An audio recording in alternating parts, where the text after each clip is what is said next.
اعوذ باللہ من الشیطان الرجیم، بسم اللہ الرحمن الرحیم۔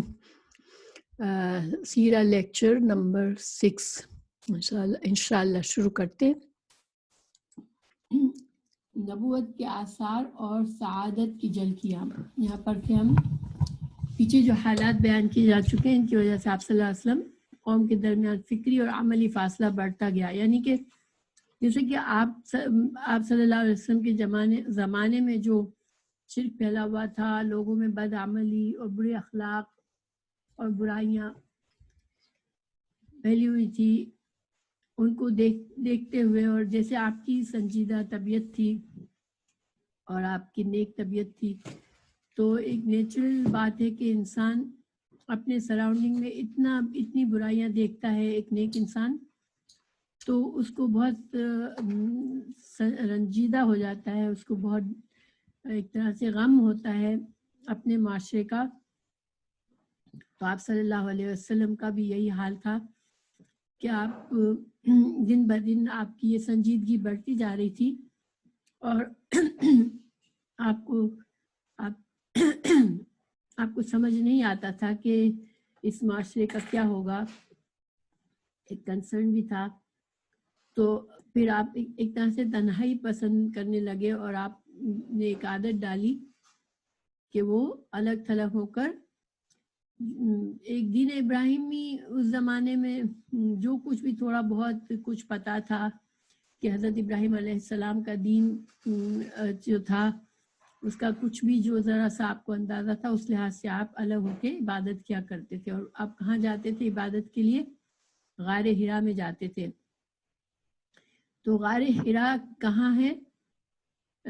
غار حرا جو ہے یہ 2 میل کے فاصلے پر ہے جبل نور پر، جس کو اب جبل نور کہا جاتا ہے۔ ہاں، مکہ سے 2 میل کے فاصلے پر ایک پہاڑ ہے جس کو اب جبل نور کہا جاتا ہے، اس میں ایک غار تھا۔ اور غار کتنا بڑا تھا، جسے تقریباً اس کی لمبائی اندر کی طرف گہرائی زیادہ تھی، جیسے 4 میٹر کے قریب سے کم تھوڑی سی اندر کی طرف تھی، اور اس کی جو چوڑائی تھی وہ 1.5 میٹر سے تھوڑی زیادہ تھی۔ تو آپ اس میں چلے جایا کرتے تھے، اور آپ اپنے ساتھ کچھ کھانا پینے کا سامان لے کر وہاں پر جایا کرتے تھے، اور کافی دنوں تک وہ وہاں پر رہتے، عبادت کرتے۔ رمضان کا مہینہ اگر آتا، رمضان کا مہینہ وہاں گزارا کرتے تھے، راتوں کو عبادت کرتے تھے، اور پھر جب آتے تھے تو مکہ شریف میں خانہ کعبہ کا طواف کرتے تھے، اور پھر گھر آ جاتے تھے۔ پھر جیسے بعض اوقات یہ ہوتا تھا کہ آ کر پھر کچھ کھانا پینا لیا اور پھر چلے گئے۔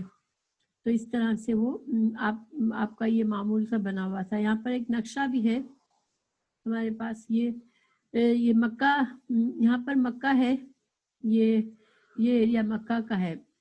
تو یہاں سے غار حرا اس طرف ہے، تھوڑا سا مشرق، شمال مشرق کی طرف غار حرا ہے۔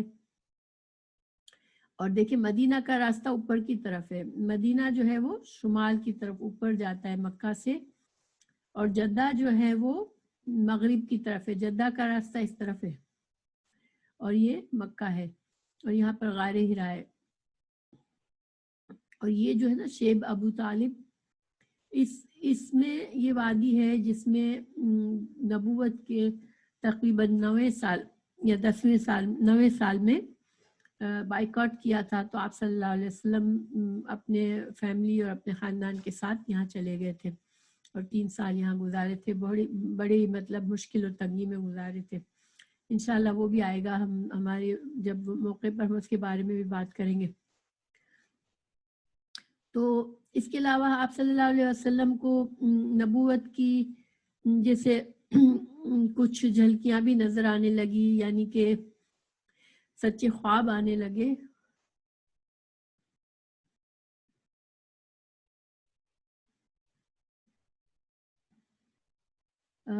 Tell me from Canada, Medina Sharif is in what direction from Canada? فصیح دیکھیں، جیسے مکہ جو ہے اور مدینہ، ہم تو ایسٹ تو فور شیور یہ پورا خطہ ہمارے لیے تو ایسٹ ہے نا، کینیڈا سے ہم کو ایسٹ کی ڈائریکشن میں فالو کرتا ہے. ہاں نارتھ ایسٹ پر ہم جو کعبہ کی طرف کرتے ہیں، نارتھ ایسٹ کی طرف کرتے ہیں اپنا ڈائریکشن. تو اگر ہم نارتھ کی طرف، تو مدینہ جو ہے یہ مکہ سے ساؤتھ کی طرف ہے تھوڑا. تو اس کا مطلب ہے کہ اگر ہم دیکھیں، اگر ہم جو ہے یوں، یہ جو ہے یہاں پر نارتھ اور یہ ایسٹ، تو گویا ہم کینیڈا سے اگر یوں ڈائریکشن لیتے ہیں اپنے کعبہ کے لیے، تو تھوڑا سا پھر ہم شمال کی طرف اور ہو جائیں گے، گویا کہ زیادہ مشرق کی طرف ہمارا منہ ہو جائے گا اگر ہم مدینہ کی طرف فیس کرنا چاہے کسی ریزن سے. تو کیونکہ مدینہ جو ہے وہ تھوڑا اوپر ہے، یعنی شمال کی طرف ہے تھوڑا. تو مگر ظاہری بات ہے ہمارا جو ڈسٹینس ہے تو ہم بہت زیادہ فرق تو اینگل کا نہیں آنا چاہیے. مدینہ اور مکہ کا ڈسٹینس جو ہے تقریباً اتنا ہی ہے جیسے ٹورنٹو اور مونٹریال کا ہے. پتہ نہیں آپ مونٹریال ٹورنٹو کا سفر کیا ہے آپ نے؟ تقریباً اتنی دیر لگتی ہے گاڑی میں. تو بہرحال آپ صلی اللہ علیہ وسلم کو کچھ اور چیزیں بھی محسوس ہونے لگی، خواب، سچے خواب آنے لگے. اور آپ کو پتہ ہے کہ انبیاء کے خواب سچے ہوتے ہیں، اور یہ وحی کا ایک حصہ ہے ایک طرح سے. سچے خواب بھی وحی کا حصہ ہے. آج بھی اگر سچے خواب آ سکتے ہیں مومنوں کو، اور یہ جو ہے خواب 3 طرح کے ہوتے ہیں نا. جیسے ایک تو خواب ہوتا ہے جو انسان کے سارے دن کی جو بھی سوچیں ہوتی ہیں، ہمارے ذہن پہ جو باتیں ہوتی ہیں، جو ایونٹس ہو رہے ہوتے ہیں، اس کی کچھ جھلکیاں ہمیں خواب میں نظر آ جاتی ہیں. کچھ اسی سے گڈ مڈ چیزیں ہو جاتی ہیں. کچھ خواب ہوتے ہیں وہ بڑے ڈراؤنے اور گندے ٹائپ کے خواب ہوتے ہیں، وہ شیطان کی طرف سے ہوتے ہیں. اور جب وہ آئے تو ہمیں کسی کو بتانا نہیں چاہیے، بلکہ خواب سے اٹھ کر اپنی ڈائریکشن کروٹ بدل کر اور دعا پڑھ کے سو جانا چاہیے. اس کے لیے دعا بھی ہے، آئی تھنک اعوذ باللہ من الشیطان الرجیم من ہمزہ ونفخہ ونفثہ، ایسے کر کے تھوک دیتے ہیں، تھوڑا تھو کر دیتے ہیں لیفٹ کی طرف. اس کی دعا کے لیے میں 100% شیور نہیں ہوں، لیکن جو خواب فور شیور جو برے خواب ہوتے ہیں ان کو کسی کو بتانا نہیں ہوتا ہے، بس اللہ سے پناہ مانگ کے کروٹ بدل کے سو جانا چاہیے انسان کو. لیکن کچھ خواب سچے ہوتے ہیں جو اللہ سبحانہ تعالیٰ اپنے بندوں کو دکھاتے ہیں، اور یہ خواب نبوت کا ایک حصہ بھی ہے، کیونکہ انبیاء کے خواب سچے ہوتے ہیں. یہ وحی کی ایک طرح سے وحی کا ایک طریقہ ہے. تو بہرحال آپ کو خواب سچے خواب آنے لگے کہ جو کچھ خواب میں دیکھتے وہ صبح آپ کو لگتا کہ وہ سب کچھ ہو رہا ہے جو آپ نے خواب میں دیکھا تھا. پھر آپ کو کچھ روشنی بھی نظر آتی تھی کبھی. اور ایک حدیث ہے بخاری میں کہ میں مکہ میں ایک پتھر کو پہچانتا ہوں جو بعثت سے پہلے مجھے سلام کیا کرتا تھا. تو گویا آپ کو آوازیں بھی آتی تھی. ظاہری بات ہے پتھر سے آواز آنا یہ کوئی نارمل بات نہیں ہے. تو یہ ساری چیزیں عجیب سی باتیں ہو رہی تھی آپ صلی اللہ علیہ وسلم بات، جو کہ عام یوزول چیزوں سے ہٹ کر ہوتی ہیں. اور اللہ سبحانہ تعالیٰ شاید اسی طرح آپ صلی اللہ علیہ وسلم کو ایک طرح سے اس میسج کے لیے، پہلی وحی کے لیے تیار کر رہے تھے. تو پھر جب نبوت کا آغاز کیسے ہوا؟ 3 سال میں جو آپ کا یہ حال تھا، 3 سال تقریباً آپ اس طرح کرتے رہے. اس کے بعد رمضان میں جب آپ کی عمر 41 سال ہو چکی تھی، 41واں سال تھا، یعنی کہ 40 سال پورے ہو چکے تھے، آپ 41ویں سال میں تھے، اور آپ غار حرا کے اندر اللہ کا ذکر کر رہے تھے، عبادت میں مشغول تھے، کہ اچانک جبریل علیہ السلام نازل ہوئے اور آپ کو وحی اور نبوت سے نوازا. تو یہ جب جبریل علیہ السلام اس وقت جو نازل ہوئے تھے غار حرا میں، وہ آپ اپنی اصلی شکل میں نازل ہوئے تھے. مطلب جبرائیل علیہ السلام کئی بار انسان کی شکل بھی اختیار کر کے آئے تھے آپ صلی اللہ علیہ وسلم کے پاس، اور کسی اور ذریعے سے بھی آئے، لیکن جب غار حرا میں پہلی بار جب آئے تو حضرت جبرائیل علیہ السلام اپنی اصل شکل میں آئے تھے۔ تو یہاں سے صحیح بخاری کی حدیث ہے، حدیث نمبر 3 ہے یہ بخاری میں، اور اس کا باب ہے وحی کے آغاز کے بارے میں۔ تو انشاءاللہ ہم حدیث سے ہی پڑھیں گے تاکہ ہمیں بالکل آتھینٹک باتیں پتہ چلے کہ کیا ہوا تھا اس وقت۔ تو اس حدیث کو ہم پڑھتے ہیں انشاءاللہ۔ میں عربی میں پڑھوں گی تاکہ آپ لوگوں کو حدیث سے بھی انشاءاللہ حدیث کے سے فیملیئر، حدیث کی زبان سے بھی فیملیارٹی ہو آپ کو انشاءاللہ۔ اور چونکہ آپ صلی اللہ علیہ وسلم کے الفاظ اس میں ہوتے ہیں، تو جو الفاظ آپ کے مبارک زبان سے نکلے ہوئے ہوتے ہیں ہم انہی کو دہراتے ہیں، تو یہ بھی ایک سعادت ہے انشاءاللہ۔ تو حدثنا یحییٰ بن بکیر قال، تو یحییٰ ابن بکیر کہتے ہیں، یحییٰ ابن بکیر کون ہے؟ یہ امام بخاری کے استاد ہیں، اس لیے کہ ان کے بعد یہاں پر امام بخاری کا نام ہونا چاہیے تھا، بیکاز یہ بخاری کی کتاب میں ہے یہ حدیث۔ تو امام بخاری کہتے ہیں کہ حدثنا، ہمیں بیان کیا، یحییٰ ابن بکیر نے ہم سے بیان کیا، قال، انہوں نے کہا، حدثنا اللیث، اور یحییٰ کے استاد کون ہے؟ لیث نے، تو یہ لیث نے ان سے بیان کیا یحییٰ سے، اور لیث کے استاد ہیں عقیل، تو حدثنا اللیث عن عقیل، انہوں نے اپنے استاد عقیل سے بیان کیا، عن ابن شہاب، اور عقیل کے استاد جو ہے ابن شہاب ہے، عن عروہ بن الزبیر، تو ابن شہاب کے استاد جو ہے وہ عروہ بن زبیر ہے۔ عروہ بن زبیر کون تھے؟ یہ حضرت عائشہ کی جو بڑی بہن تھی نا، آسمہ بنت ابو بکر، ان کے بیٹے تھے، ٹھیک ہے، عروہ بن زبیر، یہ ان کے شوہر ہیں زبیر۔ تو عروہ بن زبیر جو کہ حضرت عائشہ ان کی کیا لگی؟ خالہ تھی، ٹھیک ہے نا، حضرت عائشہ ان کی خالہ تھی، اور حضرت عائشہ کے یہ بہت ہی ڈیووٹیڈ اسٹوڈنٹ تھے۔ حضرت عروہ جو تھے وہ تابعی تھے، انہوں نے رسول اللہ صلی اللہ علیہ وسلم کا زمانہ نہیں پایا، لیکن انہوں نے حضرت عائشہ سے بہت سی احادیث سیکھی، بہت سا علم سیکھا، اس لیے کہ حضرت عائشہ ان کی خالہ بھی تھی اور ان کی استاد بھی تھی۔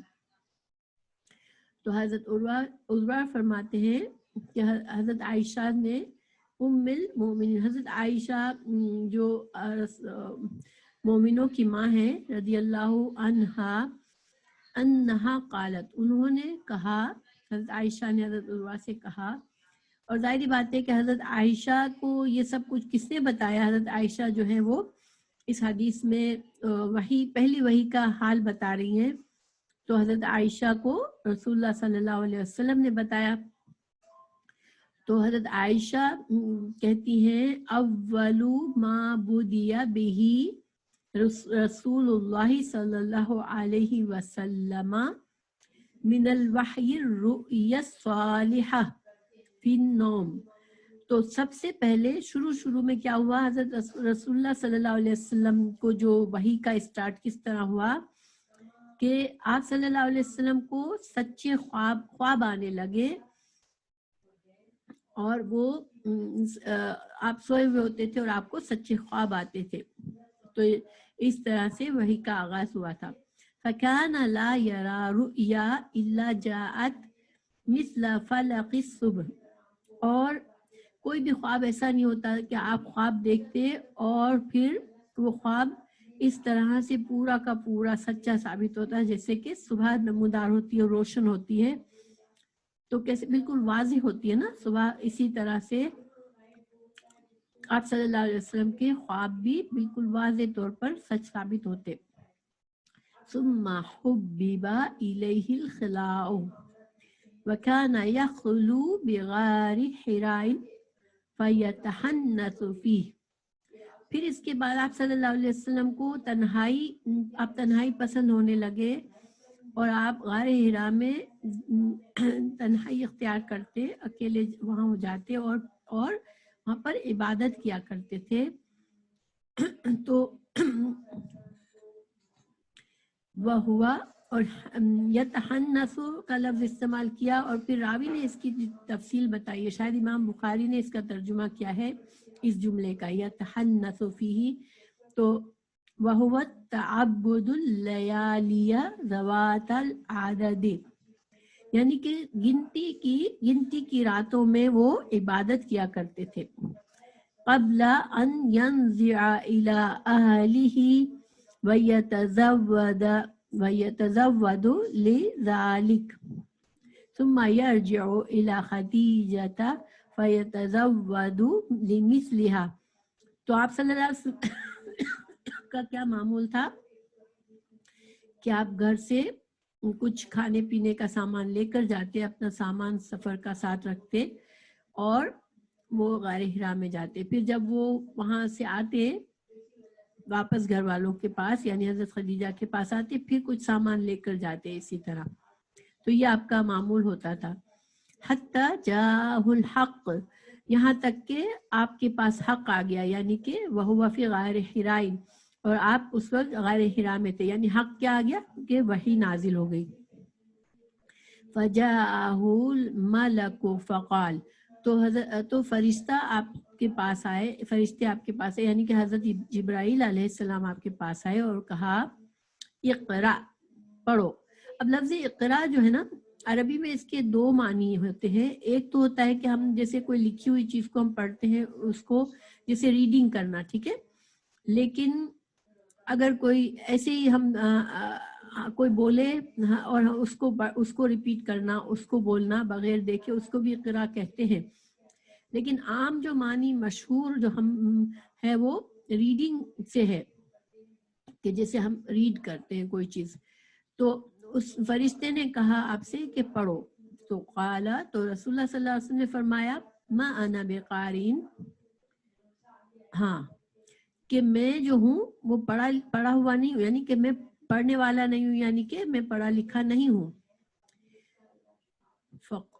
قالا، پھر آپ صلی اللہ علیہ وسلم نے فرمایا کہ فاخذنی فغطنی حتی بلغ منی الجہد، تو فرشتے نے مجھے پکڑا اور مجھے بھینچا، یہاں تک کہ مجھے جیسے شدت محسوس ہوئی، مجھے ان کے جکڑنے سے تکلیف سی محسوس ہوئی. ثم ارسلنی فقال، پھر مجھے انہوں نے چھوڑا اور کہا اقرا، پڑھو. قلت، میں نے کہا ما انا بقارین، میں پڑھا لکھا نہیں ہوں، مجھے پڑھنا نہیں آتا. فاخذنی، تو فرشتے نے مجھے پھر پکڑا. فغطنی ثانیۃ حتی بلغ منی الجہد، تو مجھے سیکنڈ ٹائم مجھے پھر سے پکڑا اور پھر مجھے جکڑا، یہاں تک کہ مجھے تکلیف محسوس ہونے لگی. ثم ارسلنی، پھر مجھے چھوڑا. فقال، پھر کہا اقرا، پڑھو. فقلت ما انا بقارین، تو میں نے کہا میں پڑھا لکھا نہیں ہوں. فاخذنی، تو تیسری بار انہوں نے ان کو پکڑا. فغطنی، اور مجھے جکڑا. الثالثۃ، تیسری بار. ثم ارسلنی، پھر مجھے چھوڑا اور کہا. فقال، کہا اقرا بسم ربک الذی خلق، خلق الانسان من علق، اقرا وربک الاکرم الذی علم بالقلم. سو یہ جو ہے 5 آیات جو تھی سورہ علق کی شروع کی 5 آیات جو تھی وہ پہلی وحی میں نازل ہوئی تھی. اب بہت سے علماء نے اس پر بات کی ہے کہ آپ کو کیوں جھگڑا تھا، حضرت جبرائیل علیہ السلام نے کیوں بھیجا تھا آپ کو. تو اس کے بارے میں علماء نے مختلف رائے پیش کی ہے. تو اس میں ایک رائے یہ ہے کہ چونکہ انسان کبھی بہت ہی حیرت انگیز چیز دیکھتا ہے تو وہ اس کو یقین نہیں ہوتا کہ وہ خواب دیکھ رہا ہے یا حقیقت ہے، ٹھیک ہے. تو آپ کو ایک طرح سے جھنجھوڑ کر یہ احساس دلایا کہ یہ خواب نہیں ہے، یہ آپ کو جیسے اتنا چاقو چوبند کر دیا کہ آپ کو یقین ہو جائے کہ یہ خواب نہیں ہے بلکہ یہ حقیقت میں ہو رہا ہے۔ اور ویسے بھی عام طور پر دیکھیں ہم لوگ کبھی ایسے ہوتا ہے نا کہ انسان کوئی بہت ہی حیرت انگیز چیز دیکھتا ہے تو اپنے آپ کو یا تو خود ہی چونٹی کاٹتا ہے یا کسی کو کہتا ہے، تو یہ اس لیے کہ انسان کو یقین ہو جائے، جب تکلیف ہوتی ہے تو احساس ہوتا ہے کہ نہیں یہ تو حقیقت میں ہو رہا ہے۔ تو یہ ایک رائے ہے جو کافی اسٹرانگ ہے اس کے بارے میں، لیکن دوسری بھی بہت سی علماء نے اس پر بات کی ہے۔ بہرحال یہ جو پہلی وحی نازل ہوئی تو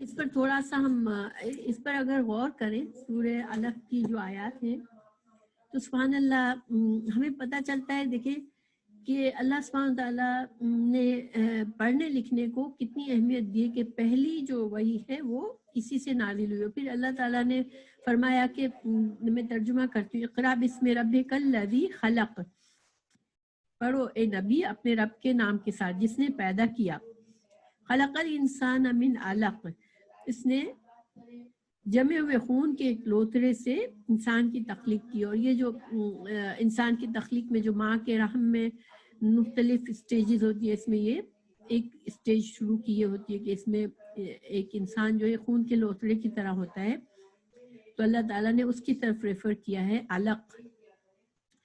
اقرا وربک الاکرم، پڑھو اور تمہارا رب بڑا کریم ہے، الذی علم بالقلم، جس نے قلم کے ذریعے علم سکھایا، علم الانسان ما لم یعلم، انسان کو وہ علم دیا جسے وہ نہ جانتا تھا۔ تو سبحان اللہ دیکھیں یہاں پر اللہ تعالیٰ کچھ بھی فرما سکتے تھے نا کہ پڑھو تمہارا رب وہ ہے جس نے یہ اس کائنات کو پیدا کیا اور جس نے انسان کو پیدا کرنے کے ساتھ یہ کچھ بنایا یا جو کچھ بھی، لیکن اللہ سبحانہ تعالیٰ نے یہاں سب سے پہلی وحی میں علم کی بات کی، اور یہ اپنی جو صفت بتائی کہ اللہ بہت کریم ہے جس نے انسان کو وہ کچھ سکھایا وہ نہیں جانتا تھا۔ اور جیسا کہ ہم یہ یقین رکھتے ہیں کہ انسان کو حضرت آدم علیہ السلام کو بھی سب سے پہلے علم سکھایا گیا تھا نا، پیدا کرے جب بنایا اللہ نے تو سب سے پہلے تمام نام سکھائے تھے تمام چیزوں کے۔ تو گویا علم جو ہے وہ اس کی بڑی اہمیت ہے۔ اللہ سبحانہ تعالیٰ نے بندوں کو پیدا کیا ہے تو علم جو ہے وہ انسان کے لیے ایک نعمت ہے کہ اس علم کے ذریعے انسان کچھ بنتا ہے، ورنہ انسان ایک جانور ہی کی طرح ہوتا ہے نا، اگر ایک انسان کو کچھ بھی علم نہیں ہے تو اس میں اور جانور میں کوئی فرق نہیں رہتا۔ تو سبحان اللہ علم کی یہ بہت بڑی فضیلت ہے، یہاں پر ہمیں پتہ چلتی ہے۔ تو پھر اس وحی کے بعد آپ صلی اللہ علیہ وسلم جب یہ پڑھ لیا، یہ وحی نازل ہو گئی، تو پھر آپ فرجع بها رسول اللہ صلی اللہ علیہ وسلم، آپ صلی اللہ علیہ وسلم واپس لوٹے، یرجفو فؤادہ، اور آپ کا دل، آپ کی یہ حالت تھی کہ آپ کا دل خوف سے کانپ رہا تھا۔ اور یہ بھی آپ صلی اللہ علیہ وسلم، ظاہری بات ہے کہ دیکھا جائے کوئی انسان ہے، اتنی عجیب و غریب چیز ہوتی ہے، رات کی تنہائی، غار میں ہے، اکیلے ہیں، دور ہے سب سے، اور ایسے میں فرشتہ بھی اپنی اصل شکل میں ایک نئی مخلوق نظر آتی ہے، اور پھر اوپر سے آپ کو حکم دیا جاتا ہے پڑھنے کا، اور پھر آپ کو دبوچا جاتا ہے۔ یہ ساری چیزیں آپ کا دل جیسے کانپ رہا تھا ڈر کے مارے۔ فدخل علی خدیجہ، تو آپ خدیجہ رضی اللہ عنہ کی پاس آئے، وعلیکم السلام ورحمۃ اللہ وبرکاتہ، بنت خویلد رضی اللہ عنہ، فقال، اور کہا فرمایا، زملونی فزملوہ حتی ذہب عنہ الروع، تو مجھے لپیٹ لو، مجھے کپڑے میں اڑا دو، کپڑا اڑا دو، مجھے کپڑا اڑا دو، تو آپ کو کپڑا اڑایا گیا، یہاں تک کہ آپ کا جو کانپ رہے تھے جو خوف سے، وہ آپ کا خوف دور ہو گیا. فقال لخدیجہ، تو آپ صلی اللہ علیہ وسلم نے خدیجہ سے فرمایا وَأَخْبَرَهَا الخبر، اور پوری بات آپ کو بتائی حضرت خدیجہ کو. اور پھر فرمایا لقد خشیت علی نفسی، کہ مجھے تو میری جان کا خطرہ ہے. اب یہ آپ صلی اللہ علیہ وسلم نے کیوں کہا، اس کے بارے میں بھی بہت سی رائے ہیں لوگوں کی، کہ یہ جو آپ کی کیفیت طاری ہو گئی تھی خوف کی، اور تو آپ نے کہا کہ جیسے مجھے لگا کہ میری جان چلی جائے گی، یا بہرحال مطلب یہ کہ یہ آپ کے انسان ہونے کی بھی اس میں ہمیں دلیل ملتی ہے کہ ایک انسان ظاہر اتنی کوئی عجیب و غریب چیز سے گزرتا ہے تو اس کو خوف طاری ہونا ایک نیچرل چیز ہے. تو حضرت خدیجہ کا دیکھیں ماشاءاللہ یہاں پر کتنا اسٹرانگ کیریکٹر یہاں میں پتہ چلتا ہے، اور کتنی سپورٹیو وائف تھی. تو انہوں نے کیا کہا، فقالت خدیجہ، تو خدیجہ رضی اللہ نے کہا کلا، ہرگز نہیں، واللہ ما یخزیک اللہ ابدا، اللہ کی قسم اللہ آپ کو کبھی بھی رسوا نہیں کرے گا. انکا، بے شک آپ، لتصلو الرحم، آپ تو رشتوں کو جوڑتے ہیں، وتحمل الکلا، اور آپ جو ہے بوجھ اٹھاتے ہیں، جیسے ضرورت مندوں کا، غریبوں کا بوجھ اٹھاتے ہیں، یعنی کہ یتیموں اور بیواؤں کو کا آپ بوجھ اٹھاتے ہیں. وَيَكْسِبُ الْمَعْدُومَ، اور جن کے پاس کچھ نہیں ہوتا آپ ان کو اپنی کمائی سے دیتے ہیں.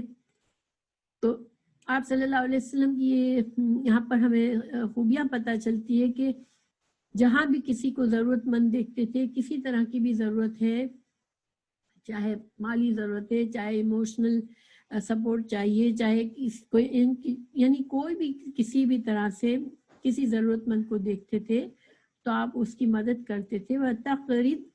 وَتَقْرِضْ ضَعِیف، اور آپ جو ہے مہمان نوازی کرتے ہیں، مہمانوں کو عزت دیتے ہیں. وَتُعِینُ عَلَى نَوَائِبِ الْحَقِّ، اور جو حق کے کام ہیں ان میں آپ مددگار بنتے ہو، یعنی اچھے کاموں میں کہیں بھی کوئی اچھا کام ہو رہا ہوتا ہے اس پہ آپ مددگار ہو جاتے ہو، آپ مدد کرتے ہو. فانطلقت، تو یعنی یہ جو خوبیاں آپ صلی اللہ علیہ وسلم کی بتائی، سبحان اللہ، اس سے ہمیں کچھ باتیں پتہ چلتی. ایک تو حضرت خدیجہ رضی اللہ عنہا کو کتنا آپ صلی اللہ علیہ وسلم سے پیار ہے یہ بھی پتہ چلتا ہے. پھر آپ کی شخصیت کتنی اسٹرانگ تھی اور کتنی سپورٹیو وائف تھی وہ، یہ بھی پتہ چلتا ہے. اور پھر رسول اللہ صلی اللہ علیہ وسلم کا آپ پر کتنا بھروسہ تھا یہ بھی پتہ چلتا ہے کہ اپنی انسان دیکھیں باہر کی دنیا میں کوئی غم ہوتا ہے، کوئی تکلیف ہوتی ہے، کوئی مصیبت ہوتی ہے، ایک مرد کو اسٹرانگلی فالو وہ ان سب چیزوں کو اٹھاتا ہے، لیکن اپنی بیوی کی شخصیت ایک ایسی ہوتی ہے جس کو وہ اپنے دکھ اور غم بتا سکتا ہے، اپنے خوف، اپنی اصل دل کی حالت بتا سکتا ہے. اور اگر ایسا ریلیشن ہے کسی شوہر اور بیوی کا تو یہ بہت ہی سبحان اللہ بہت خوبصورت ریلیشن ہے. اور ہمیں یہاں پر رسول اللہ صلی اللہ علیہ وسلم کا اپنی وائف سے یہ ریلیشن پتہ چلتا ہے کہ کتنا ان کا کلوز ریلیشن تھا، کہ اپنی فیلنگز، حالانکہ خوف کی فیلنگ بتانا، ڈرنے کی فیلنگ بتانا، یہ چیزیں آسان نہیں ہوتی انسان کے لیے، لیکن آپ نے اپنی فیلنگز کو صحیح بتایا. اور پھر حضرت خدیجہ نے جو خوبیاں آپ کی بتائی، اس سے ایک تو آپ صلی اللہ حضرت خدیجہ کی یہ ذہانت تھی کہ ایسے وقت میں جب آپ صلی اللہ علیہ وسلم تھوڑا سا گھبرائے ہوئے تھے، آپ کو انہوں نے وہ خوبیاں ان کی واضح کی کہ آپ کے اندر تو اتنی خوبیاں ہیں تو آپ کے ساتھ کوئی برائی نہیں ہو سکتی.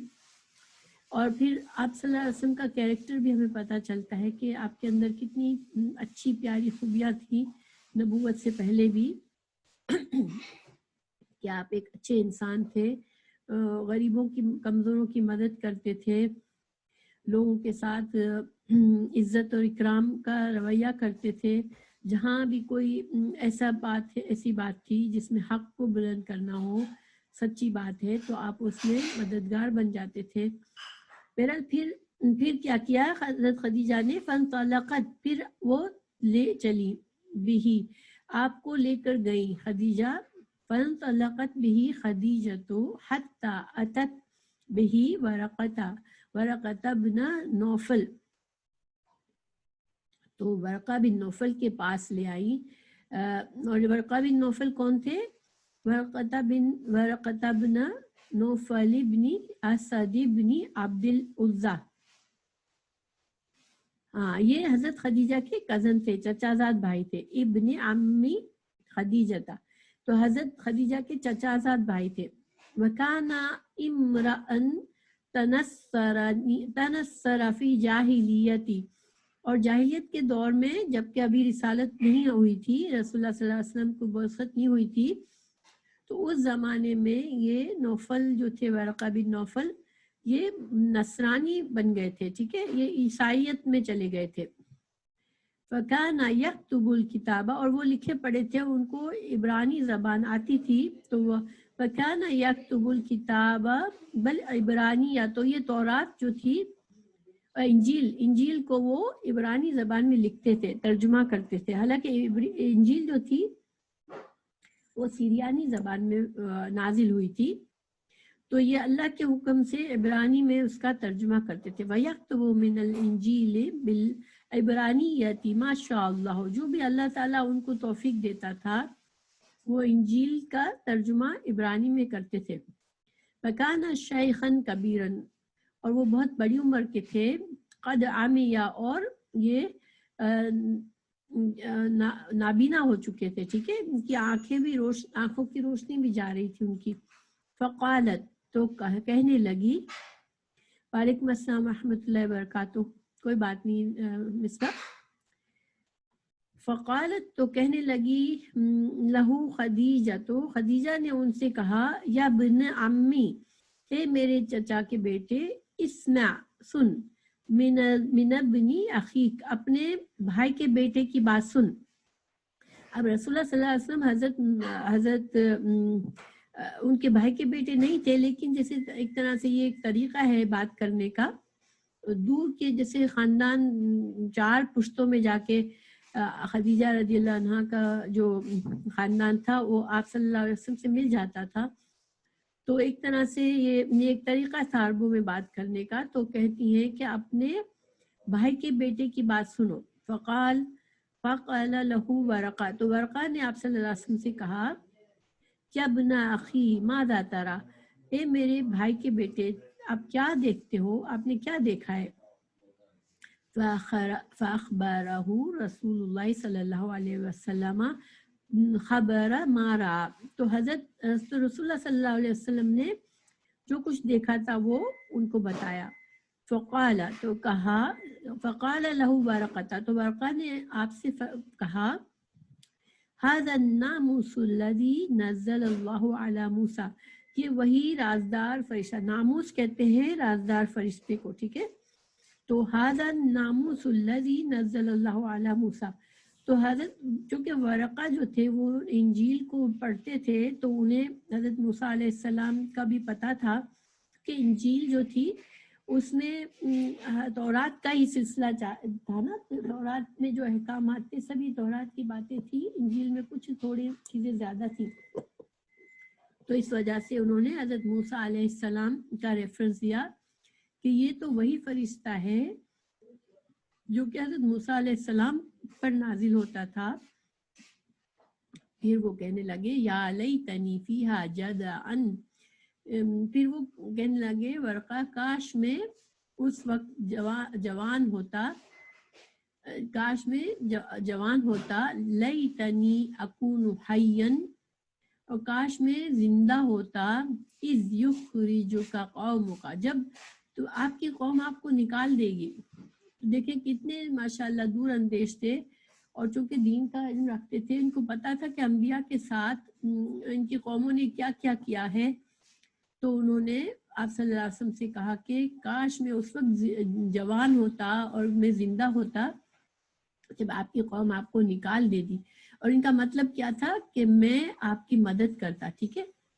وہ حضرت جو ورقہ بن نوفل تھے وہ اصل میں فوراً ایمان لے آئے رسول اللہ صلی اللہ علیہ وسلم پر، اور یہ اپنے ساتھ دینے کا اقرار کیا کہ میں اگر اس وقت زندہ ہوتا جب آپ کی قوم ان کو پتا تھا کہ میں تو اب بہت بڑا ہو چکا ہوں اور میں زندہ نہیں رہوں گا زیادہ اب،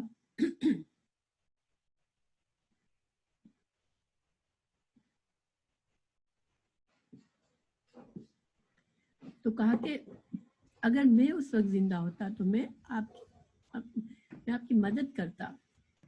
فقال رسول اللہ صلی اللہ علیہ وسلم، تو رسول اللہ صلی اللہ علیہ وسلم نے فرمایا اوا مخرجیہ ہم، تو آپ کو بڑی حیرت ہوئی کہ مجھے تو سارے لوگ پسند کرتے ہیں، میری قوم میں میری عزت ہے، میں سب سے اچھا تعلق رکھتا ہوں، سب مجھے اچھا سمجھتے ہیں، تو کیا مجھے نکال دیں گے؟ آپ کو بڑی حیرت ہوئی اس بات پر.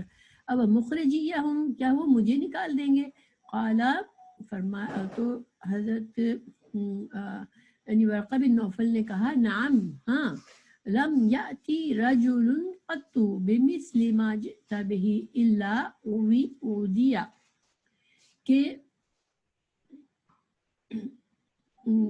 آپ کے یعنی کہ کوئی بھی انسان، کوئی بھی شخص، یعنی کوئی بھی رسول سے مطلب تھا کہ کوئی بھی شخص جس کو اللہ نے رسالت دی ہے اور وہ آیا اپنے میسج لے کر، اللہ کا میسج لے کر آیا، تو اس کے ساتھ اس کی قوم نے دشمنی کی ہے، اس کے دشمن بن جاتے ہیں.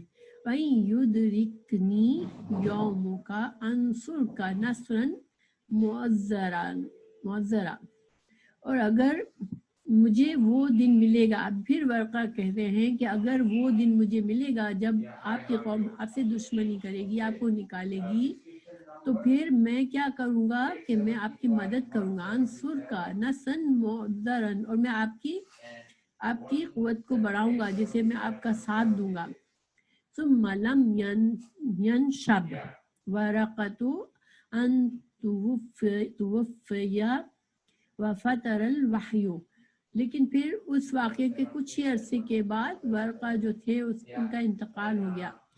اور دوسری بات کیا ہوئی کہ اس وحی بھی دوبارہ پھر فوراً نازل نہیں ہوئی، وحی کا آنا بھی بند ہو گیا اور ورقہ کا بھی انتقال ہو گیا.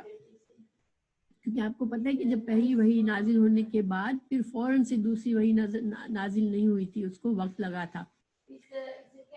تو یہاں پر تھوڑا سا حدیث میں ٹکڑا ہے، جو حدیث کے راوی جو ابن شہاب ہیں وہ کہہ رہے ہیں کہ اخبرنی ابو سلمہ، کہ مجھے ابو سلمہ، یعنی کسی اور کا ریفرنس بتا کے کہہ رہے ہیں کہ مجھے ابو سلمہ نے ابن عبد الرحمن نے بتایا ان جابر بن عبداللہ، کہ ان کو جابر بن عبداللہ نے کہا الانصاریہ، قال وهو يحدث عن فترة الوحی فقال فی حدیثه بین انا امشی اذ سمعت صوتا. تو یہ بیچ میں اتنا ٹکڑا حدیث میں یہ جو ابن شہاب ہے وہ کہہ رہے ہیں کہ مجھے وہ دوسری حدیث کا ٹکڑا بتا رہے ہیں کہ جابر بن عبداللہ سے دوسری حدیث ہے اس میں کہ انہوں نے اس میں یہ جو وقت تھا جس میں وحی بند ہو گئی تھی، وحی کا آنا بند ہو گیا تھا، اس کا تذکرہ کیا تھا انہوں نے. ٹھیک ہے، تو پھر چونکہ حضرت عائشہ نے اپنی حدیث میں یہ ذکر اتنا ہی کیا تھا کہ وہی پھر بند ہو گئی، تو اس کے بارے میں انہوں نے ذکر کیا کہ مجھے جابر بن عبداللہ نے بھی یہ بتایا تھا کہ کچھ عرصے تک وہی بند ہو گئی تھی، وہی کا آنا بند ہو گیا تھا. پھر اس کے بعد ایک دن کیا ہوا، کچھ عرصہ جو گزر گیا، اور کہتے ہیں کہ یہ ہر عرصہ رسول اللہ صلی اللہ علیہ وسلم پر بہت ہی مشکل تھا. آپ کو ایک طرح سے بہت دل چاہ رہا تھا کہ دوبارہ وہ فرشتہ آئے اور دوبارہ مجھے وہی نازل ہو مجھ پر. ٹھیک ہے، کیونکہ سبحان اللہ، دیکھیں یہ تو اللہ سبحانہ تعالیٰ کی طرف سے اتنا بڑا کرم تھا، نبوت کا ملنا تھا، اور یہ ایسی چیز نہیں تھی کہ انسان ایک بار ہو جائے اور اس کے بعد پھر کبھی نہ ہو، تو انسان اس کے بارے میں سوچے نا. آپ کے لیے یہ وقت بڑا مشکل تھا، آپ بہت زیادہ آپ انتظار کر رہے تھے کہ کاش پھر سے نازل ہو وہی. آپ اکیلے چلے جاتے تھے اور آپ ہاں حق کی طلب میں بالکل انسان کو یہ ایک قدرتی بات ہے. دیکھیں ہم لوگوں کی تو کوئی حیثیت نہیں ہے، لیکن ہم بھی جب قرآن اور حدیث کے علم کے عادی ہو جاتے ہیں کہ ہم ریگولر اسٹڈی کرنے لگتے ہیں، پھر کچھ عرصہ ہمیں وہ چیز نہیں ملتی، ہم چھوڑ دیتے ہیں، دنیا میں لگ جاتے ہیں، تو ہمیں بھی ایک طلب سی محسوس ہوتی ہے کہ کچھ کمی ہو گئی زندگی میں، کچھ ہم پھر سے چاہتے ہیں کہ ہمیں وہ اچھی باتیں پھر سے سننے کو ملے. تو یہ سبحان اللہ، اللہ تعالیٰ نے ایمان کی ایک نشانی ہے یہ. تو بہرحال آپ صلی اللہ علیہ وسلم اس عرصے میں بہت زیادہ اداس رہتے تھے. آج بہت کم لوگ آئے ہیں تو میں پھر اسی حدیث کو ہی کنٹینیو رکھتی ہوں، حدیث کے دوسرے سبق پر نہیں جاتی ہوں، اس لیے کہ انشاءاللہ اسی سے آج کی کلاس کر لیں گے، تو بیچ میں ہمیں حدیث نہ چھوڑنی پڑے، ہے نا؟ ٹھیک ہے نا؟ پھر اب ایک دن اور کیا ہوا کچھ عرصے کے بعد، ہاں یہ بے چینی ہوتی ہے، یہ الحمدللہ یہ اللہ کا کرم ہے ہم پر کہ بے چینی ہوتی ہے. پھر ایک دن پھر اب کچھ عرصہ گزر گیا، وہ جو فترہ تھا اس کو فترہ کہتے ہیں، جو وہ وحید کا رک جانا کا وقت تھا وہ نکل گیا. اس کے بعد آپ صلی اللہ علیہ وسلم فرماتے ہیں بین انا امشی، ایک دن میں چل رہا تھا، اس سمعت صوتا من السماء، تو میں نے آسمان سے کوئی آواز سنی، فرفعت بصری، تو میں نے اپنی نظر اوپر اٹھا کے دیکھا، فَإِذَا الْمَلَكُ الَّذِي جَاءَنِي بِحِرَائٍ جَالِسٌ عَلَى كُرْسِيٍّ بَيْنَ السَّمَاءِ وَالْأَرْضِ، تو میں نے کیا دیکھا کہ جو فرشتہ مجھے غار میں نظر آیا تھا وہ ایک کرسی پر بیٹھا ہوا ہے. کہاں پر؟ افق کے پاس، آسمان اور زمین جہاں ملتے ہیں وہاں پر افق کے پاس آپ کو وہ فرشتہ یعنی حضرت جبرائیل علیہ السلام پھر سے نظر آئے. فَرُعِبْتُ مِنْهُ، تو مجھے پھر سے ایک دم سے ایک رعب ان کا جو میرے دل میں خوف سا پڑ گیا جیسے. فرجعت فقلت، تو میں پھر سے واپس آیا اپنے گھر اور کہا زملونی مجھے کپڑا اڑا دو، مجھے کپڑا اڑا دو. ٹھیک ہے، تو آپ نے یہ دوبارہ پھر سے وہ ایک خوف سا پھر سے آیا، کیونکہ بہت عرصہ پھر ہو چکا تھا نا، اور بہت عرصے کے بعد، شاید کہتے 3 سال تھے یا شاید کوئی کہتے 6 مہینے، بہرحال اس میں مختلف اقوال ہیں کہ کتنا عرصہ تک وحی نازل نہیں ہوئی تھی. تو آپ نے پھر سے کہا مجھے اڑا دو. فانزل اللہ، تو اللہ سبحانہ تعالیٰ نے پھر سے اب وحی نازل فرمائی. دیکھیں اب یہ جو دوسری وحی تھی یہ اللہ سبحانہ تعالیٰ نے رسول اللہ صلی اللہ علیہ وسلم پر نازل فرمائی، اور یہ ہے سورہ مدثر، یا ایھا المدثر قم، ایک کپڑا ایک منٹ یہ آیتیں اتاری، ایک کپڑا اوڑھنے والے اٹھ. ٹھیک ہے، یا ایھا المدثر، ایک کپڑا اوڑھنے والے، قم اٹھ، فانذر، اور لوگوں کو ڈراؤ. ٹھیک ہے، یعنی کہ لوگوں کو اللہ کا میسج پہنچاؤ. الی قولہ والرجز فہجر، یہ جو ہے سورہ مدثر کی آیات، کچھ آیات یہاں پر انہوں نے لکھی نہیں ہے پوری، لیکن یہ یہاں سے وہ کہہ رہے ہیں کہ یا ایھا المدثر سے لے کر فرجز فہجر، کہ گندگی کو چھوڑ دو، پلیدی کو چھوڑ دو، یہاں تک کی آیات جو تھی یہ سیکنڈ وحی میں نازل ہوئی. فحمی الوحی وتتابع، پھر اس وحی کے بعد آپ صلی اللہ علیہ وسلم فرما رہے ہیں کہ وحی جو تھی وہ گرم ہو گئی، یعنی کہ پھر مسلسل وحی آنے لگی، یعنی وحی کا سلسلہ اب باقاعدہ جاری ہو گیا.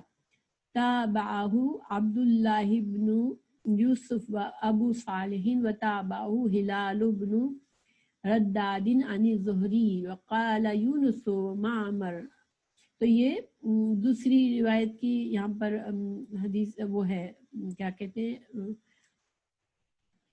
یہ جو ہے یحییٰ کے ساتھ اس حدیث کو، جس دوسرے جو راویوں نے اس حدیث کو بیان کیا ہے ان کا یہاں پر ذکر کیا گیا ہے. ٹھیک ہے، اب دیکھیں سبحان اللہ، یہ یہاں پر یہ حدیث تو پوری ہو جاتی ہے، اور اس میں ہمیں پہلی وحی کا پتہ چلتا ہے کہ کس طرح سے، اور وحی سے پہلے کے حالات پتہ چلتے ہیں کہ آپ صلی اللہ علیہ وسلم پر کس طرح آپ کو سچے خواب آنے لگے تھے، آپ کو آوازیں آتی تھی کہ پتھر آپ کو سلام کر رہے ہیں، آپ کو روشنی نظر آتی تھی. پھر ایک دن غار میں جو ہے فرشتے حضرت جبرائیل علیہ السلام اپنی اصلی شکل میں آئے اور پہلی وحی نازل ہوئی. پھر اس کے بعد ایک وقت تک بالکل وحی بند ہو گئی تھی اور پھر اس کے بعد وحی کا سلسلہ پھر سے سورہ مدثر کی آیت کے ساتھ پھر سے شروع ہو گیا اور اس کے بعد پھر وحی آنے لگی.